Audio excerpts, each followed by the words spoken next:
Okay, so you say self-employed agents. What does that actually mean? Most agents are used to working for maybe a high street branch with a physical office. What's the difference with the IAD model?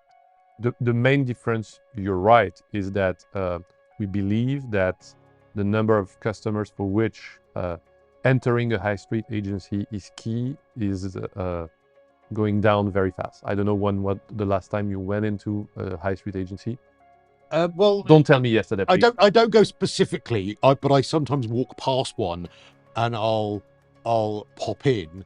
But I'm not normal though, because if the agents that I know, I harass them to the point. So our view on this is that now people look for properties on portals, Yeah. okay, everywhere in the world. Then they visit the property with the agent, and they sign at the end, not in the agency. So probably for more and more clients, I think that we can positively replace high cost premises by a strong network of with a big solidarity of entrepreneurs on one hand, huge support, very deep training and top-notch tools, and that what we call the IAD secret sauce around this is probably a combination of assets that can enable us to have this self-employed model thrive in all the locations we've been landing for the moment. We add to this, I would say, for the agent this time, very positive commission split, because agents start at 69% of the commission with no fixed salary. So is IAD for everyone? The answer is no. But for people that are a bit ambitious, a bit risk taker, they come up with this first 69%. So much higher than they can get in traditional models. And as soon as they generate 80k pounds of commissions, they go up to 88%. In both cases, we also retain 12% for our mentoring program, revenue share, that we split with the support agents of the agents that sign the transactions.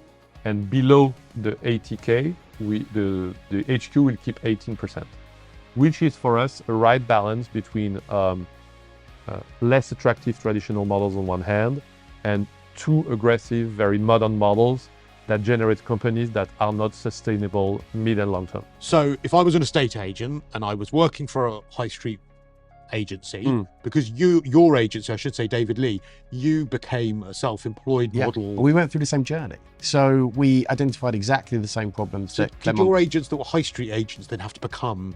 Yeah, so we had a typical 3-branch bricks and mortar estate agency with shop windows and pretty pictures in the window. And we actually changed our model in 2020 and we centralized those 3 offices into one large location that then allowed us to start and grow our own self-employed agency program, which we started and our first agent joined in July 2020.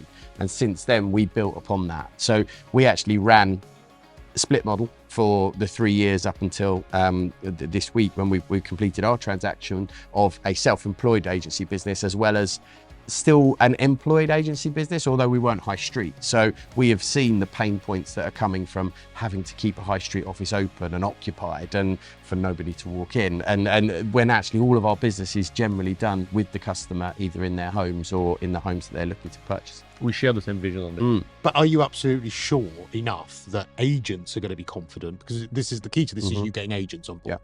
Are you absolutely sure agents are going to be confident enough to join your model and abandon the security that customers might feel by knowing there's an office on their local high street? I mean, on this, everybody can have a view. We are strong data believers, and we see throughout Europe, throughout the Americas, that the model of a self-employed gains significant market shares in every country. And out of experience, we always get the question, oh, this kind of model doesn't work in my country. We got it in France, we got it in Portugal, in Spain, in Italy. And each time what happened was that this value proposition for the customer and the agents is developing, is gaining ground, is developing significant market share with hundreds and sometimes several thousands of agents in every country. But critics would say every time that's been tried, it's gone wrong. If you look at things like Purple Bricks, I know it's not the same model as you, but they tried something different. Keller Williams. There are agencies that have tried to change the model and they're just not prospering. So how can you be confident that you both will? I think actually to add, in the UK, the model has been tried here now. Like you say, the Purple Bricks probably were best known to have started that movement in the self-employed agency, although it is different to what we offer here. The other self-employed agency models in the market are already operational and have numbers of people that are working with them.